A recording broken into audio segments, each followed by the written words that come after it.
Muy bien, pues empezamos entonces con una oración. Oh rosa mística de Guadalupe, rosa brillante que embellece el cielo, como estrella de la mañana que anuncia la aurora de los nuevos tiempos. Madre corredentora, medianera y abogada, señora de todos los pueblos, dama blanca, reina de la paz y lirio blanco de la Trinidad Santa. Báñanos en tu río de luz admirable, haznos espejo de tu corazón inmaculado y concédenos ser primicias del reino eucarístico de tu Hijo. Amén. Bien, pues la charla de hoy tiene los siguientes elementos. Primero voy a hacer un brevísimo resumen de la primera parte del patrón de la pasión que vimos en la vez pasada. Simplemente contar el reajuste temporal. Y después vamos a empezar a recorrer la parte segunda, la parte futura de este patrón de la pasión. Para lo cual voy a ir dando un paso a paso. Primero las profecías sobre el papado en la revelación pública, que tiene tres partes: el Antiguo Testamento, los Evangelios y el Nuevo Testamento. Después voy a ir a las profecías sobre el papado en la revelación privada. Primero con las apariciones marianas, después con lo que han dicho santos, beatos y místicos, por último con lo que han dicho profetas actuales o con lo que está ocurriendo ahora en apariciones actuales. Por último, brevemente veré el análisis de los estudiosos sobre las profecías del papado, porque hay algunas cosas en las que, pues no estoy muy de acuerdo con otros análisis. Y, por último, el encaje temporal de los hechos profetizados con la pasión del Señor. Tengo que decir que esta presentación lleva pues 198 diapositivas. Y dentro del análisis de la revelación pública, lo primero es el Antiguo Testamento, especialmente el libro de Daniel, en el que se nos describe bastante bien al anticristo, a su reino. Se describe también lo que es la abominación de la desolación y se dan plazos temporales. Además de Daniel, vamos a ir viendo lo que dice Zacarías, desde el principio, que habla de he pasado por alto tu culpa, le pone ropas limpias y tiara nueva. Luego Zacarías en otro capítulo habla de tres pastores: el pastor gracia, el pastor vínculo y el pastor necio. Y luego él habla de que eliminó a tres pastores en un mes. Otra serie de cosas que ahora veremos con más detalle. Después, en el Evangelio, pues el Señor habla de cuando seas mayor, otro te ceñirá. Habla de heriré al pastor y se dispersarán las ovejas, que es una profecía de Zacarías. Habla el Cidineo, habla de yo he rogado para que tu fe no desfallezca. Todo cosas que tienen que ver con escatológicamente con el papado. Las puertas del infierno no prevalecerán. Todo esto ahora lo vamos a ir viendo con más despacio, detalle. Ahora mismo simplemente estoy enumerando. Este es el análisis de la revelación pública, la primera parte, hasta el Evangelio.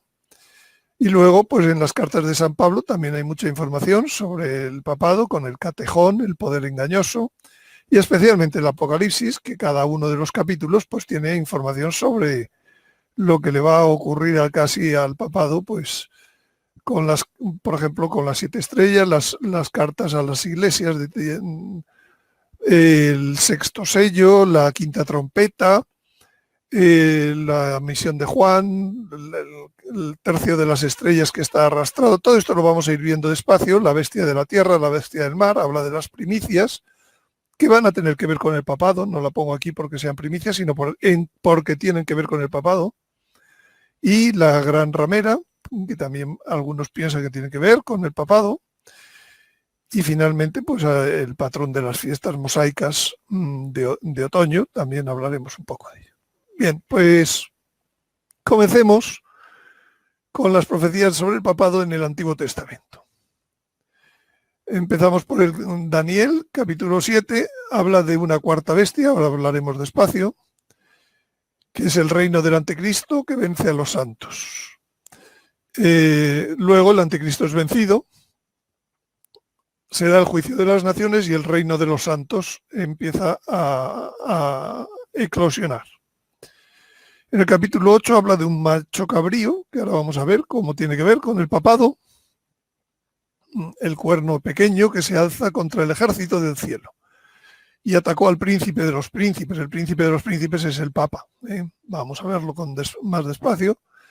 Y habla del plazo. Daniel siempre da plazos también, 2300 tardes y mañanas en todo ese tiempo para llegar a purificar el santuario.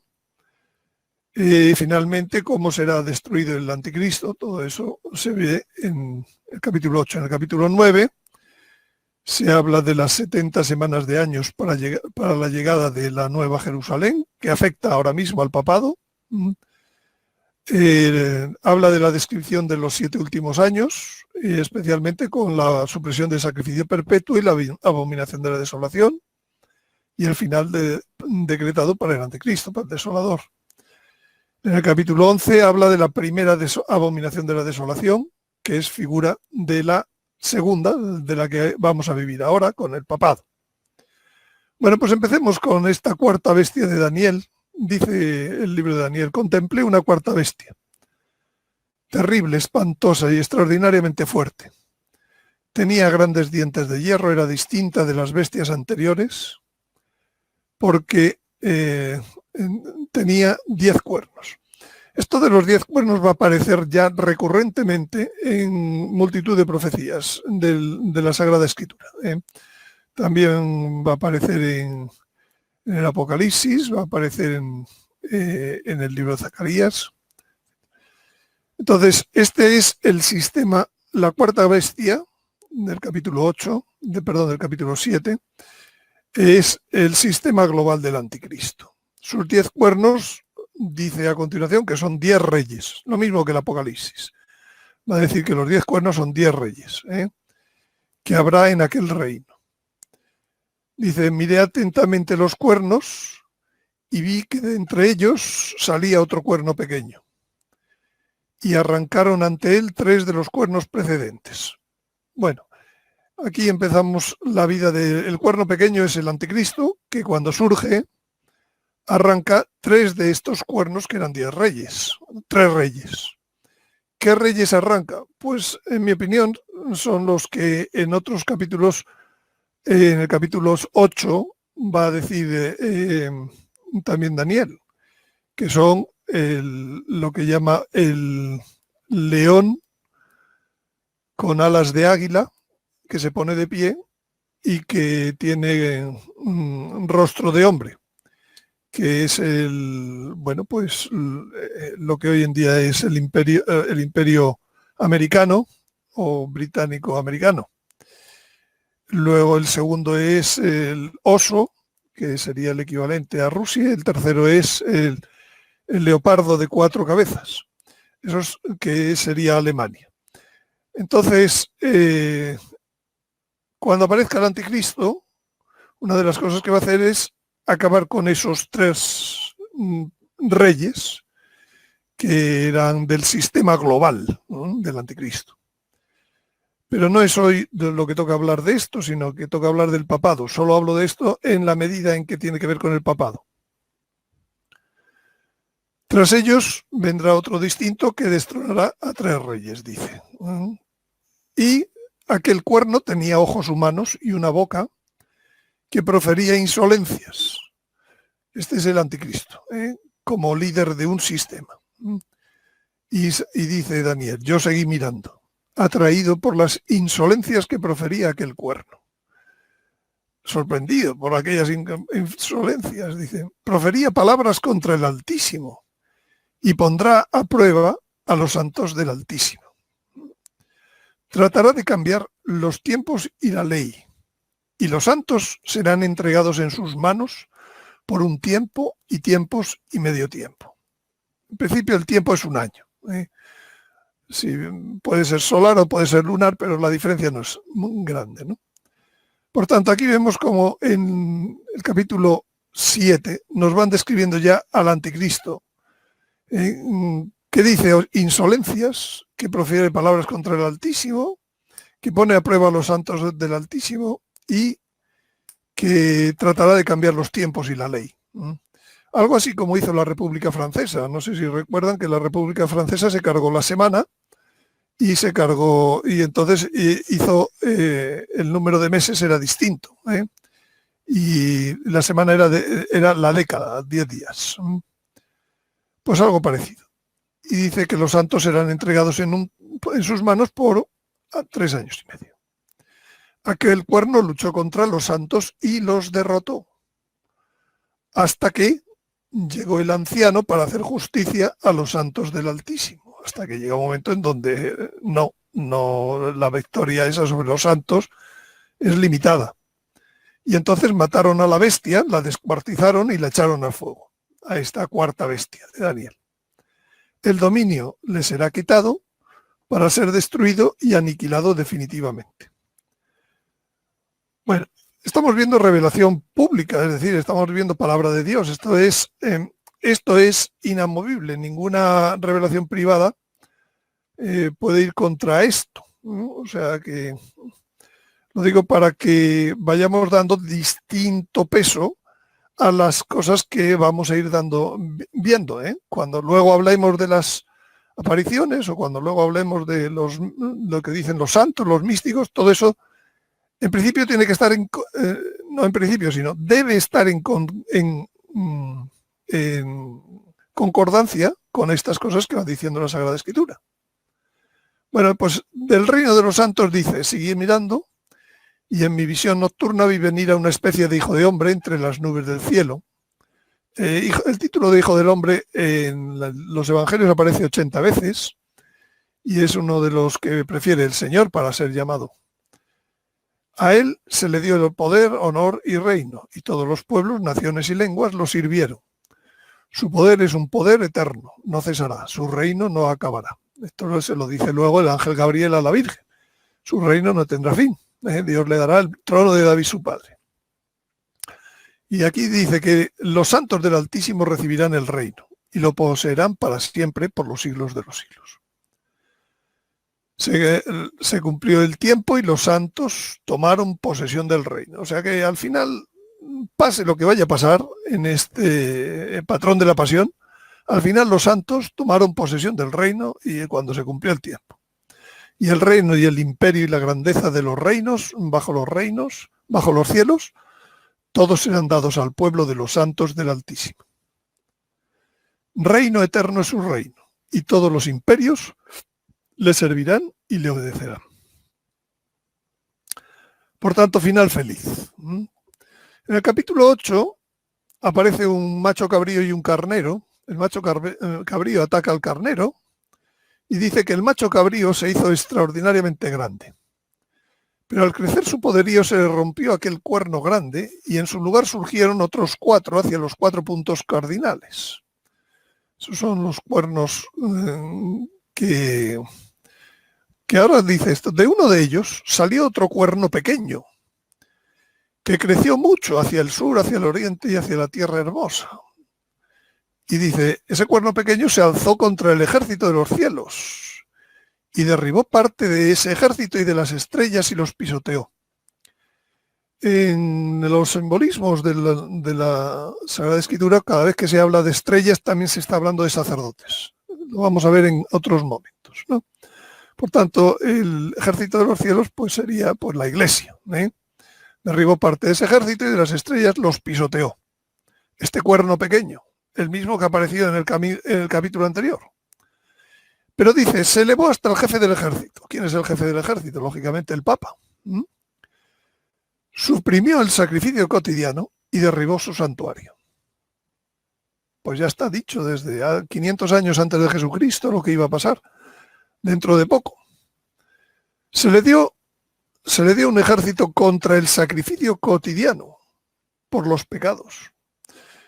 Arrojó por tierra la verdad y actuó con éxito. Tuvo un tiempo de éxito. Y le pregunta un poco más adelante, ¿hasta cuándo durará la visión? El sacrificio cotidiano y el pecado de la actual desolación, el santuario y el ejército pisoteados. Y le contestó, 2300 tardes y mañanas, y será purificado el santuario. Es decir, Daniel no solo cuenta los hechos, sino que dice cuánto tiempo va a durar. Entonces, ahora en el siguiente capítulo va a decir que hay una última semana en donde este cuerno va a actuar durante 7 años. De esos 7 años no va a ocupar este pisotear al ejército y al santuario todos los 7 años, sino tan solo 2300 tardes y mañanas. 2300 tardes y mañanas son 1150 días, que es algo menos de 3 años y medio. Dice, y al colmarse, lo que sigue diciendo del macho cabrío, al colmarse las prevaricaciones, se alzará un rey insolente y experto en argucias. Su fuerza será poderosa, aunque no por ella misma. A ver, ¿hay algún reino que tenga fuerza que no sea por él mismo? Quiero decir, algún estado en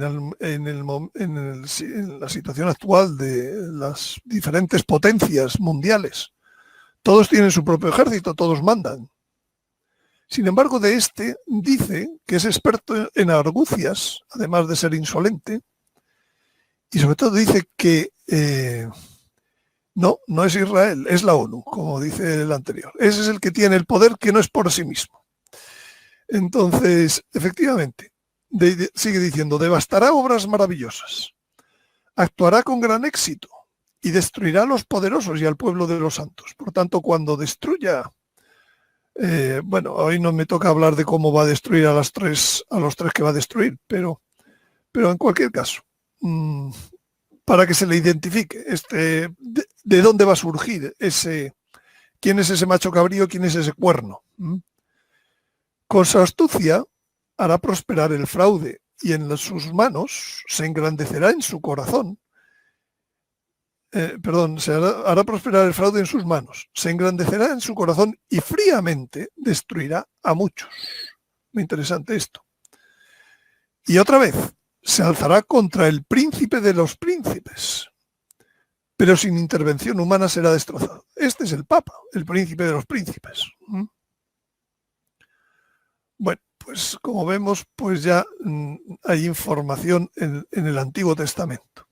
El capítulo 9 de Daniel marca, dice cómo va a ser un final de época y un inicio de otra.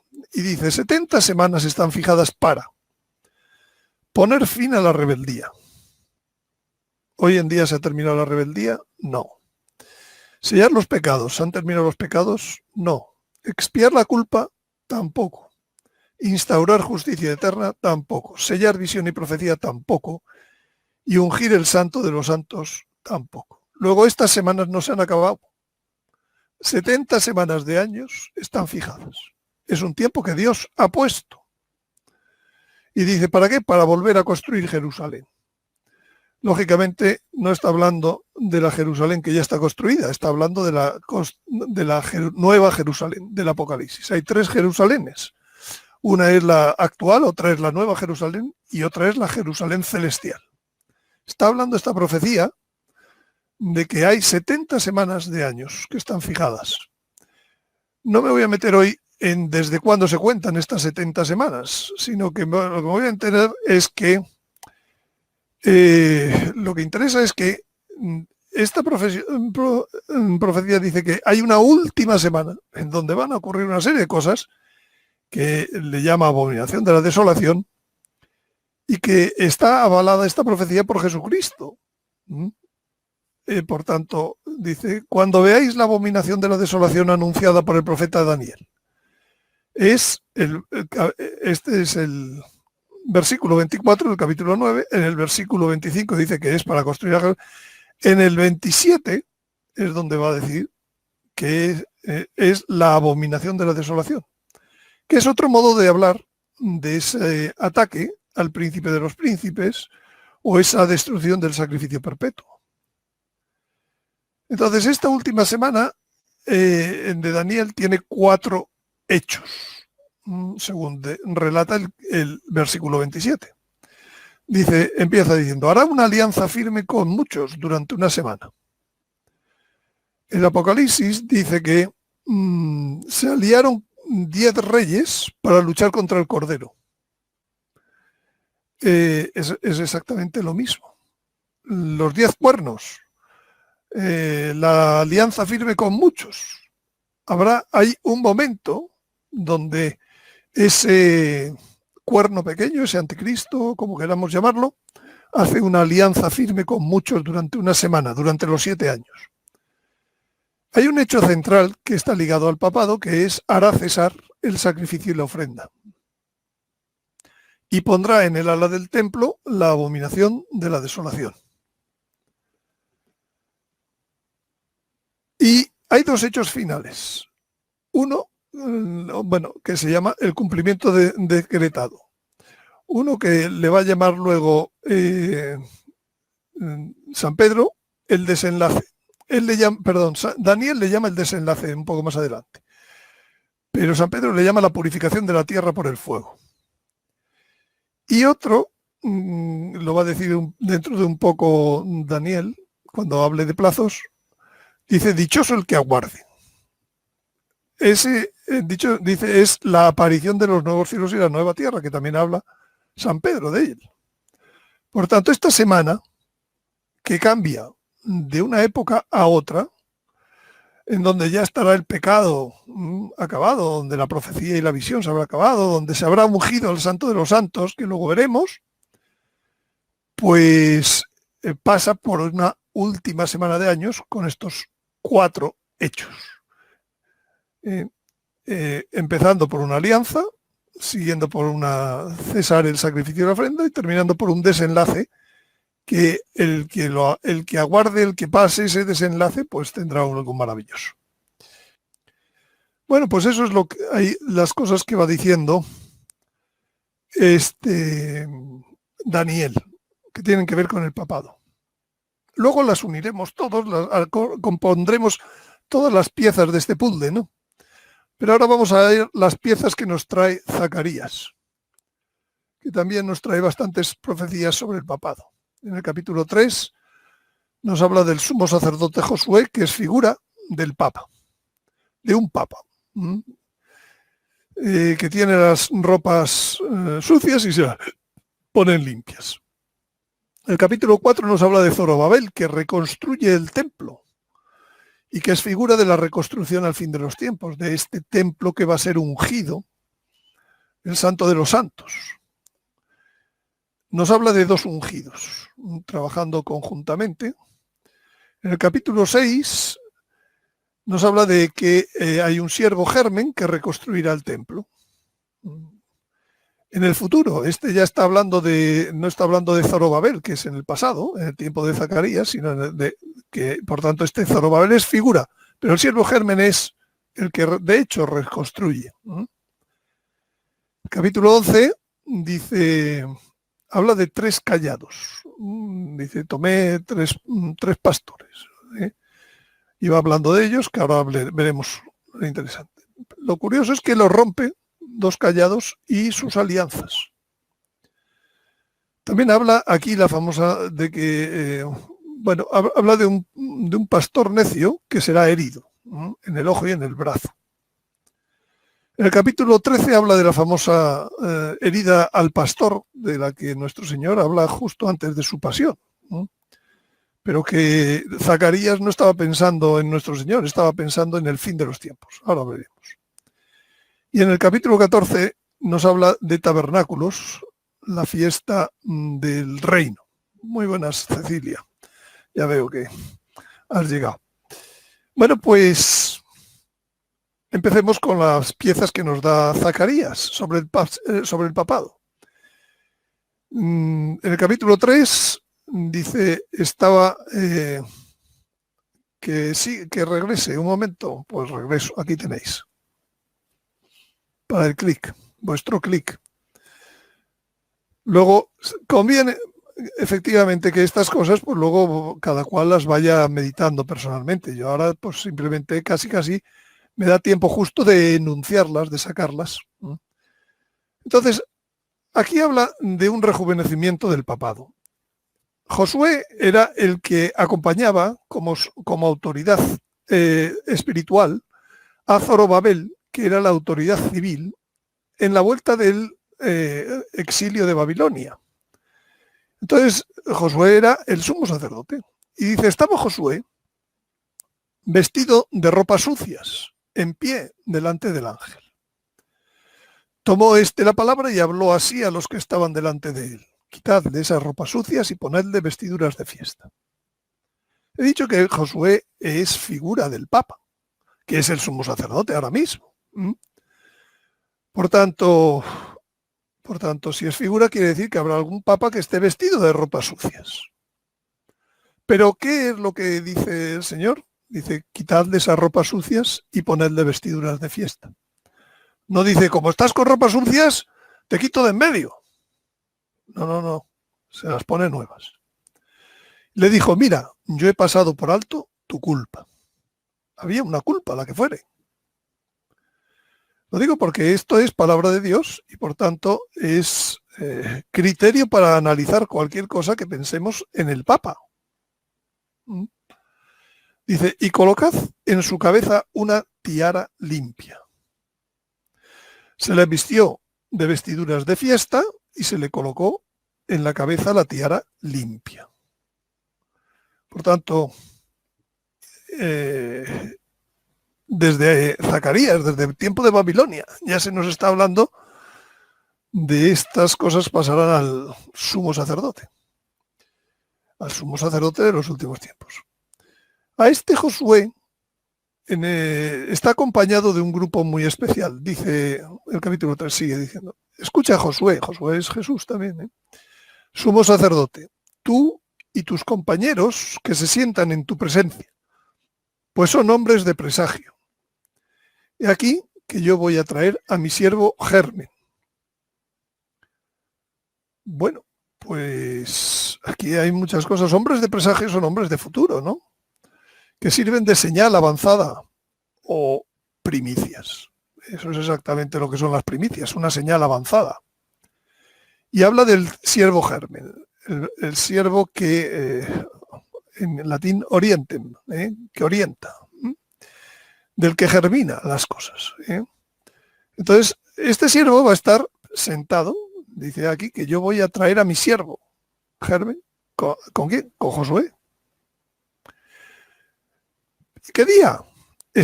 El día que quitaré la culpa de esta tierra en un solo día. El último día del pecado, del tiempo del pecado. El día que se abre el tiempo del no pecado. No hemos dicho que empieza Daniel diciendo hasta que se acabe el pecado y la culpa. Pues ese día, que es el que se abre la nueva época, que es el que se abre el reino eucarístico, es el día en donde todo esto estará funcionando. Josué, el siervo Germen, los hombres de presagio, etc.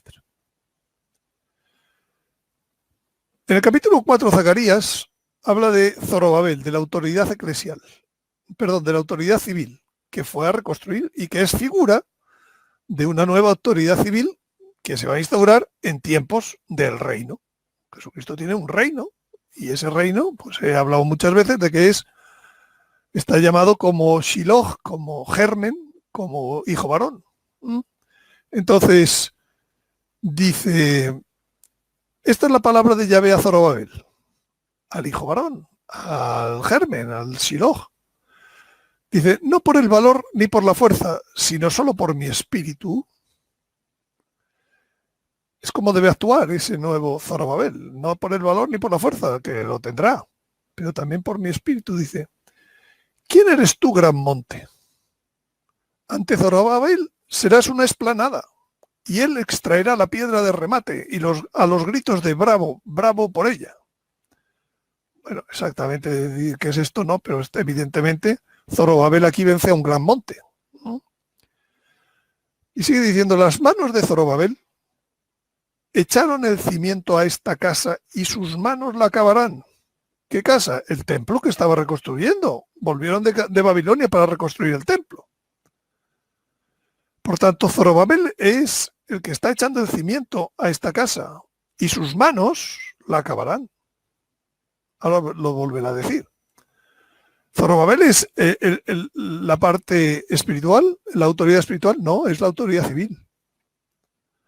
Entonces tomé la palabra y le dije, ¿qué son estos dos olivos a derecha e izquierda del candelabro? Y él me dijo, estos son los dos ungidos, que están en pie junto al Señor de toda la tierra. Dos ungidos. El rey es un ungido, el papa es un ungido. Son los dos ungidos, que están a la izquierda y derecha del candelabro. ¿El candelabro qué es? Donde da la luz. Los olivos, que son los que tienen el aceite, con los que se alimenta el candelabro, con los que se alimenta la luz. Así dice Yahvé Sabaoth, he aquí un hombre cuyo nombre es Germen. Debajo de él habrá germinación, y él edificará el templo de Yahvé. Ese templo que se va a cargar el anticristo, esa montaña grande, él edificará el templo de Yahvé. Él, sigue diciendo, edificará el templo de él llevará las insignias reales. Es decir, no es la actualidad espiritual, sino la civil. Se sentará y dominará en su trono. Y dice, aquí, habrá un sacerdote a su derecha y consejo de paz entre ellos dos. Bueno, esto está recordando a Moisés, a Aarón, Zorobabel, Josué. ¿Quién era más, Moisés o Aarón? Bueno, pues con eso, todos esos elementos son piezas del puzzle para saber del patrón de la pasión. ¿Qué personajes va a ir habiendo y qué personajes cómo van a ir actuando? De las profecías más interesantes que pienso que hay en el Antiguo Testamento están en el capítulo 11, respecto al papado, quiero decir. Porque dice, voy a leer directamente el texto sin más, apacenté las ovejas de matanza para los tratantes de ovejas. Las ovejas de matanza es el pueblo cristiano, el pueblo que está siendo apacentado. Dice, tomé 2 callados. Los callados son símbolo del Papa. A uno llamé bondad y al otro concordia, y apacenté las ovejas. Eliminé a 3 pastores en un mes, pues me harté de ellos y ellos de mí. Aquí también podemos pensar que un día es igual puede ser igual a un año, igual que el patrón que hemos usado. O sea, estamos hablando de que esto no tiene por qué ocurrir en 30 días, puede ocurrir en 30 años. Pero en fin, ahí lo dejo lo que dice, eliminé a 3 pastores en un mes, me harté de ellos y ellos de mí. Y dije, ya no os apacentaré más. O sea, el Señor ya ha llegado a un límite con su pueblo. La que tenga que morir, que muera. Y la que tenga que desaparecer, que desaparezca. Y las que queden, que se coman unas a otras. O sea, estos castigos no vienen porque las ovejas no tienen nada que hacer, ni que decir, sino que ya llega un momento en donde tampoco el Señor, lo que el Señor nos está pastoreando, le estamos haciendo caso. Y el Señor se cansa. Y curiosamente, se cansa con estos callados. Vamos a intentar ver qué son estos callados, porque a partir de ahí sacaremos alguna conclusión.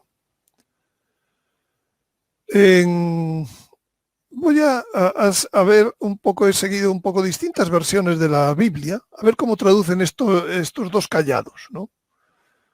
La Biblia de Jerusalén a uno le llama gracia y al otro le llama vínculo. La Biblia Oso, que es de la medieval, a uno le llama suavidad y a otro ligaduras. La Biblia latinoamericana a uno le llama bondad y a otro unión. Digo porque a uno benevolencia, la nácar colunga, a otro unión, ¿no? La Biblia Oro, que también es medieval, a uno le llama hermosura y a otro le llama cuerda o lazo. Lo digo para que cuando yo he dicho gracia y vínculo, bueno, pues ahora tenemos que comprender qué significa gracia y qué significa vínculo, ¿no? Y para eso lo mejor es ver sinónimos con los que distintas versiones de la Biblia lo han ido traduciendo. Aquí la Biblia de la Conferencia Episcopal Española, con bondad y con concordia. La Douay Rheims, que es una traducción de la Vulgata en inglés, le llama beauty y cord. Bueno, la Biblia de Navarra y la latinoamericana, a uno le llama gracia y a otro le llama unión. Aquí a la Jerusalén le llama gracia, luego unión. En fin, cada cual va escogiendo para su traducción, para que nosotros... Yo voy a intentar comprender, ¿no?, qué significa gracia y vínculo, ¿no? ¿Qué significa? La Hahnemann, que es una traducción de la versión griega de la Septuaginta, le llama hermosura y otra le llama cuerda. A la King James, que es un gran esfuerzo en inglés de traducción, también de la Edad Media, beauty y bands. No es igual que la Douay Rheims, como ven. La Vulgata le llama decorum, belleza, hermosura, gracia, en fin, tal. Funiculus, cuerda, bandos.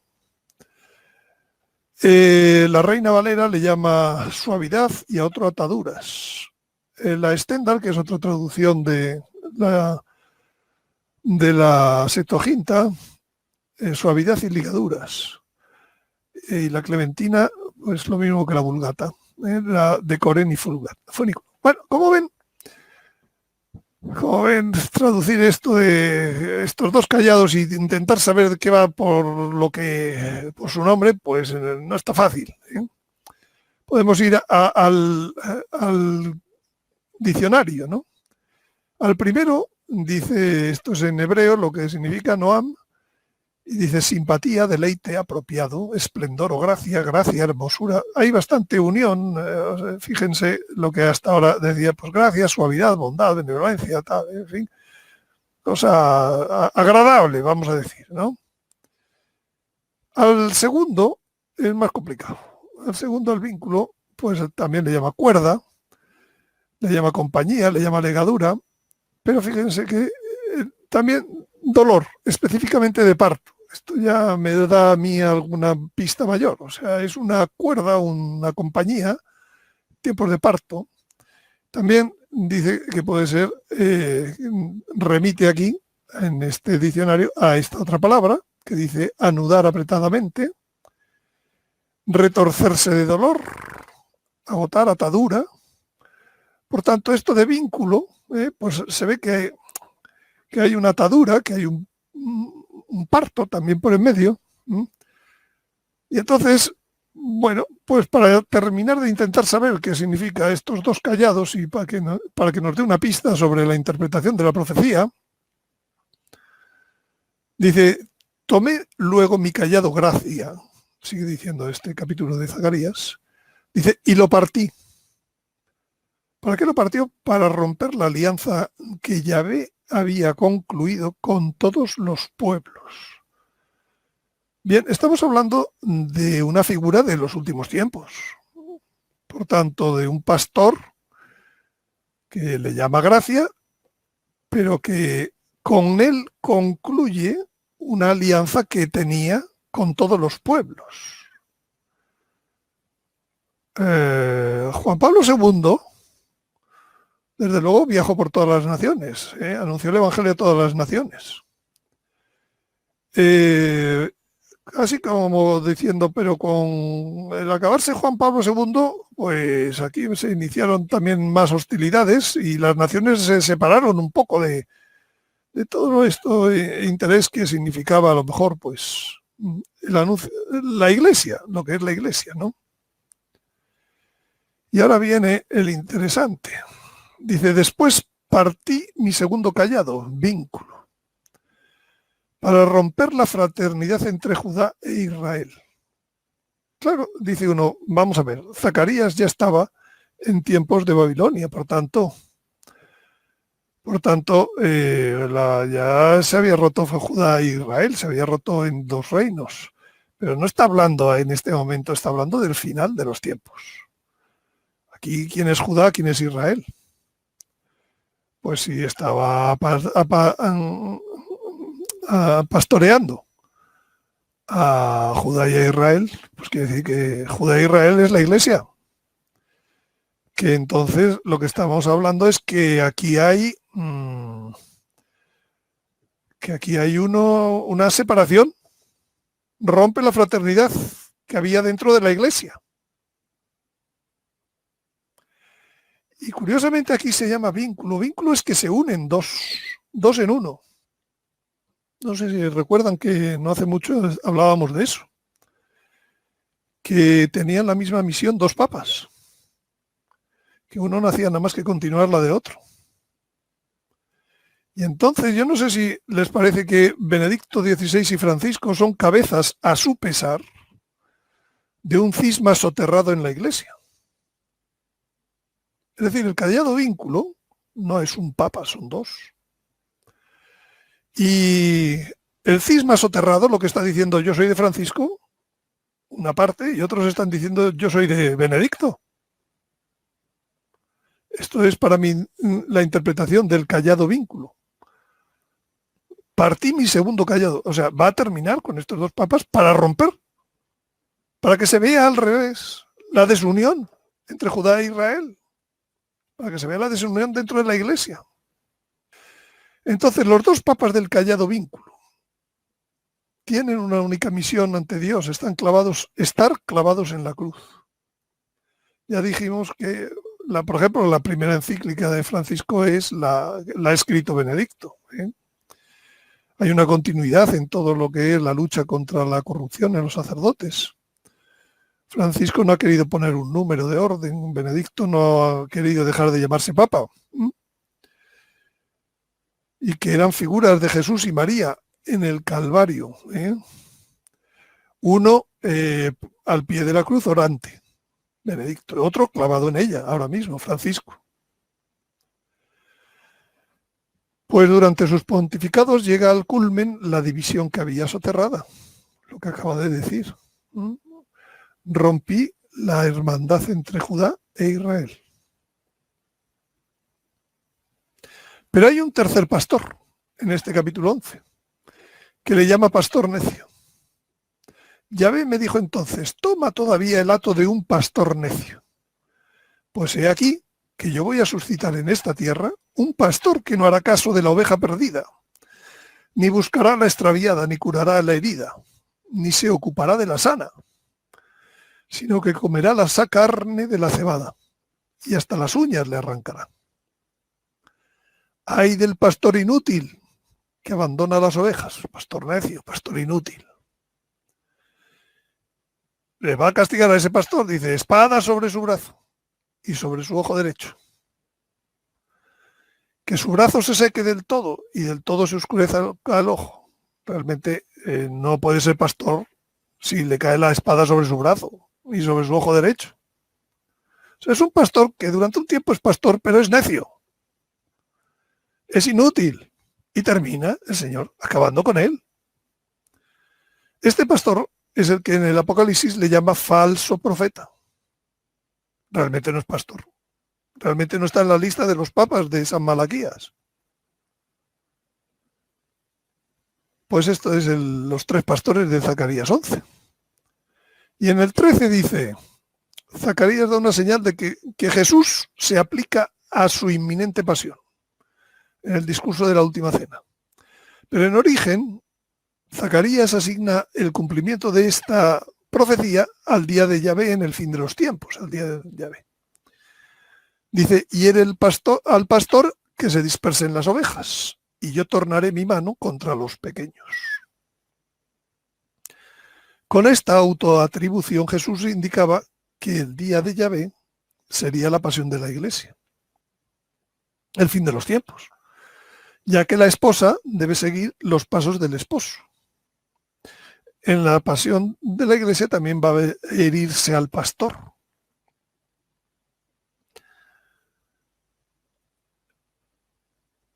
Y entonces hay una profecía para el Papa que reine justo antes del que no era pastor, del que era el pastor necio.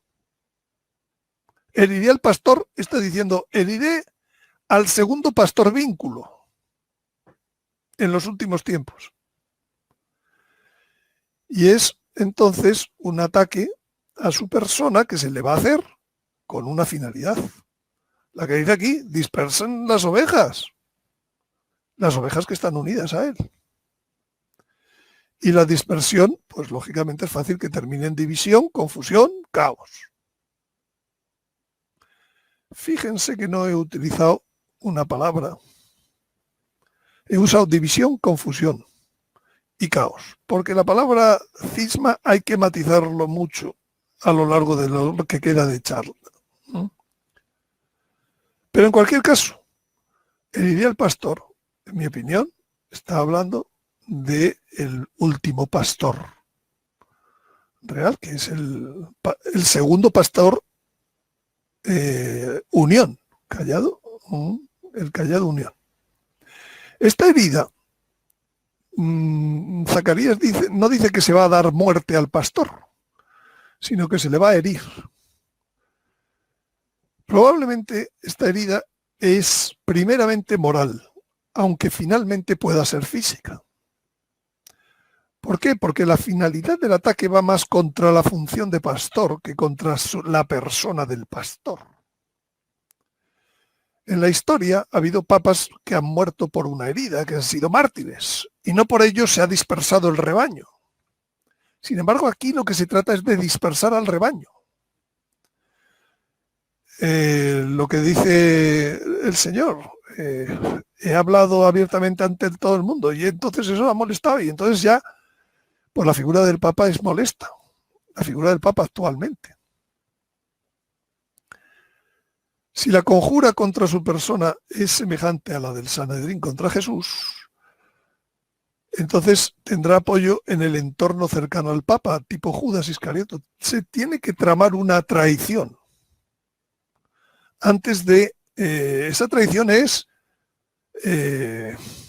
más que un cisma formal, es una traición que finalmente terminará con una herida física, efectivamente. Al pastor se le mata, ¿no? Pero después de haberle herido moralmente. ¿Para qué? Para que se separen las ovejas de él, dispersen las ovejas. Bueno, pues entonces esto es del Antiguo Testamento. Ya llevamos una hora y casi no hemos empezado. Por tanto, vamos a hacer un pequeño resumen de lo que dice el Antiguo Testamento. Realmente habla de 3 pastores que son 4. Habla de la importancia del tercero, que será herido. Habla de la importancia del cuarto, que será necio. Que se unirá a este cuarto pastor al anticristo, que suprimirá el sacrificio perpetuo. Habla de que los seglares reconstruirán la iglesia. Habrá una unión futura entre rey y papa. Habla de que el reino será de los santos y será sin fin. Habla de que un nuevo templo, que será ungir el santo de los santos. Y nos da plazos exactos en días a partir de la abominación, de la desolación. Y nos dice que tabernáculo será el momento de la victoria de los santos. Buen montón de información para lo que vamos a vivir, para el papado, para el resto de la pasión, de la de la Iglesia. Pues vamos a ver qué nos dice el Nuevo Testamento. Las profecías, pues por un lado en los sinópticos, dice que sobre esta piedra edificaré mi iglesia, que el poder del infierno no la derrotará, que Satanás quiere cribaros como el trigo, que el sermón escatológico solo lo hace a 4 apóstoles, que los acompañantes de la agonía del huerto también es una figura de lo que luego vamos a ver, las 3 negaciones de Pedro. En San Juan, pues le dice que cuando seas viejo otro te ceñirá, y Pedro le pregunta, ¿y este qué? Y con esto se configura el patrón de la pasión de la Iglesia, que visualizada en el papado, se da esa pasión como cabeza del cuerpo místico, en el papado, la cabeza del cuerpo místico, y los hechos de la pasión son simbólicos de los actuales y la duración temporal es proporcional a la que ahora está viviendo. Cuando envejezcas otro te ceñirá y te llevará donde no quieras, dice San Juan. La interpretación primaria de este texto es la que dice el propio Evangelio, lo dijo indicando con qué muerte había de glorificar a Dios. Y efectivamente San Pedro fue mártir en Roma. Pero escatológicamente tiene una interpretación para el final del papado actual como institución. En esta época el papado está basado en el primado de Pedro sobre la Iglesia. La Iglesia es Iglesia petrina. La autoridad es monárquica, pero solo sobre la sociedad eclesial. Va a venir otra época. Tiene que pasar por una muerte para llegar a una resurrección. Por tanto, aquí le estaba diciendo, te llevará donde no quieras. ¿A quién? Al papado. Y entonces Pedro mira para atrás y ve y dice, volviéndose vio que le seguía el discípulo a quien Jesús amaba. El mismo que en la cena se había apoyado y tal. Y al verlo Pedro dice a Jesús, Señor, ¿y este qué? Si quiero que se quede hasta que yo venga, ¿a ti qué? Ya empezaron los rumores, como siempre, la rumorología, que no moriría. No, está diciendo mucho más que eso, que no moriría. Probablemente no muerto, San Juan. Está diciendo que si quiero que te sustituya cuando yo venga, ¿a ti qué? Otro tipo de iglesia juanina. De hecho, en el Apocalipsis se habla de una misión en la nueva venida del Señor. Es el paso de la iglesia petrina a la iglesia juanina, de los 266 papas a otra cosa.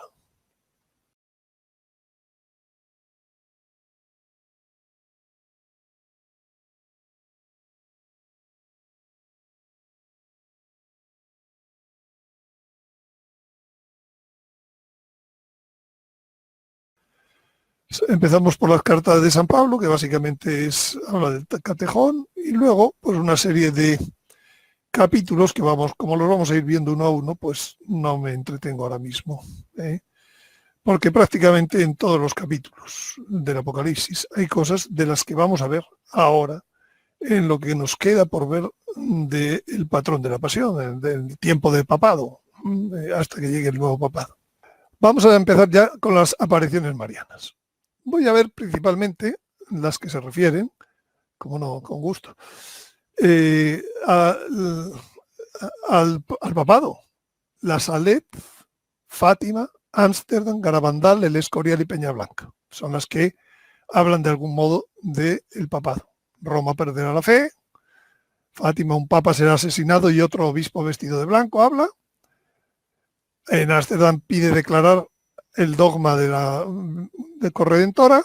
En Garabandal le habla de que ya estamos, le habla de un número de papas según el cual ya estamos en el fin de los tiempos. Le habla de un viaje a Moscú, le habla de que el papa verá el milagro. En el Escorial habla hay una imagen de la Virgen con capa papal y en Peñablanca se dice Roma no has entendido. El canto del gallo, el primer canto del gallo. Bueno, pues hemos visto ya las profecías de las apariciones marianas y ahora vamos a ver de santos, beatos y místicos sobre el papado. De santos y beatos aquí hay algunos, de los que voy a citar: Santa Hildegarda, Santa Brígida, San Francisco de Asís, San Malaquías, San Pío X, San Juan Bosco.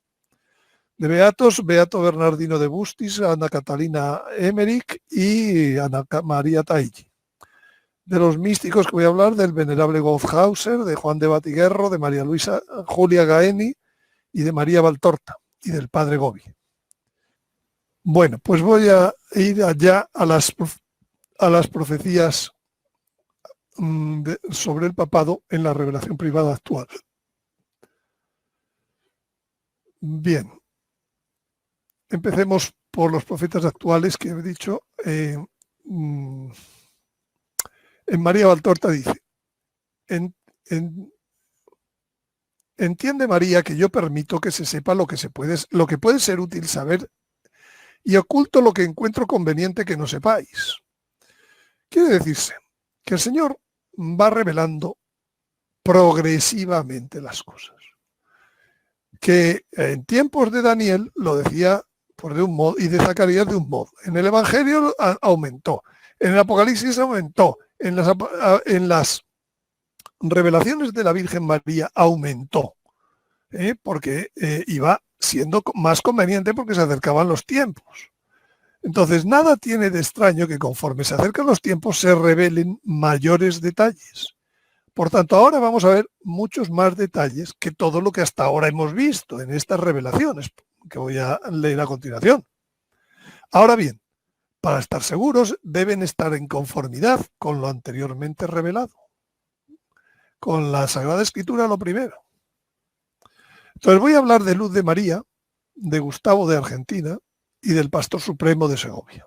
3 revelaciones sobre el Papa que han dicho y que son muy concretas en muchas cosas. Bueno, pues después de estos 3 testimonios que dan muchos más detalles sobre cómo se puede pasar a la situación de la abominación de la desolación, pues solo comentar 2 o 3 cosillas sobre los análisis de estudiosos de profecía sobre el pasado. En primer lugar, Luis Eduardo López Padilla visualiza un cisma con 2 papas visibles. De hecho, así ha escrito incluso un libro que luego, con el título 2 papas en Roma, que luego tuvo que decir que no era la situación actual. Y él fundamenta este cisma con 2 papas por un lado, que en el Apocalipsis está la mujer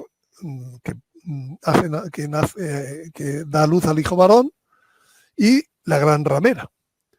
Yo, cuando he hablado de la gran ramera, me he procurado decir que no tiene nada de bueno, sino que es la gran Babilonia, nada de la iglesia, sino de la gran Babilonia.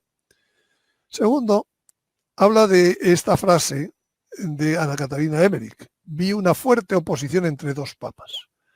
Personalmente pienso que se puede interpretar esta frase sin necesidad de que sean 2 papas electos, sino esta situación de 2 papas que tenemos, en donde la oposición no es entre ellos, sino entre los que los guían.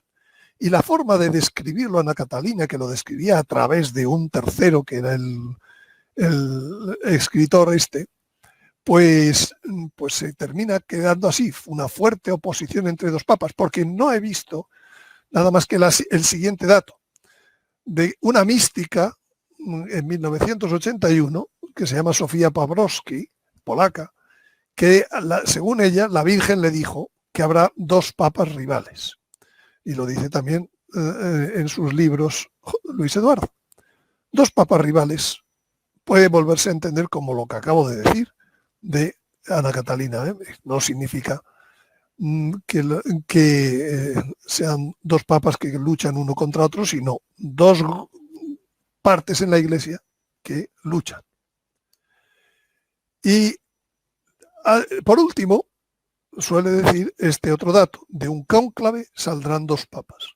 Como veréis, después de estar casi 3 horas y 3/4, no he dicho ni una sola vez una sola cita en donde esté este dato: de un cónclave saldrán 2 papas. Tampoco, en lo que he visto escrito en varios libros sobre este tema de Luis Eduardo, he visto que dé la fuente de esto. Por tanto, Yo no sé si es una fuente que no puede dar o si es lo que sea, pero en cualquier caso, para mí, el cisma con dos papas visibles como cabeza no es más que lo que en este momento tenemos. Por el contrario, aquí tengo otro dato de otro estudioso, que es el secretario de Benedicto XVI, el arzobispo alemán, cuyo nombre no lo puedo pronunciar. El Papa emérito dice, ha convertido el pontificado en un ministerio alargado, con un miembro activo y un miembro contemplativo. Es decir, el secretario del Papa Benedicto XVI ve como si los dos papas fueran uno, en una dimensión colegial y sinodal, casi un ministerio en común. Sorprendente análisis de esta persona, que está en la raíz de toda la interpretación de las profecías que hoy he hecho. Mi opinión entonces sobre el desarrollo profético futuro, y ya con esto pues voy terminando, el cisma esperado para el futuro pues ya existe realmente en forma no oficial entre liberales y tradicionalistas. Unos hoy ya asignan su papa a Francisco y otros asignan su papa a Benedicto XVI. Esto en el pasado se pudo haber descrito como una fuerte oposición entre dos papas, por algunos videntes que los detalles los va dando Dios después, conforme se acerca el momento. La fuerte oposición que describe Ana Catalina Emmerich no existe a nivel papal, sino como atribución externa y simbolismo válido profético. Es un simbolismo, no es una atribución, más que una atribución. Pues nada más, rezamos una oración para terminar. Dios te salve María, llena eres de gracia, el Señor es contigo.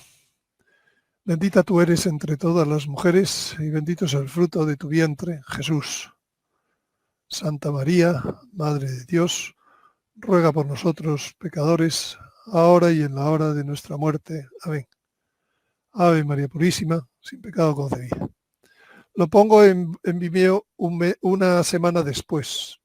Pues muchas gracias a vosotros, Verónica, Mónica, Mayra, Thais, César, Blanca, y hasta la próxima ocasión. Son 4 horas en este momento. Muchas gracias.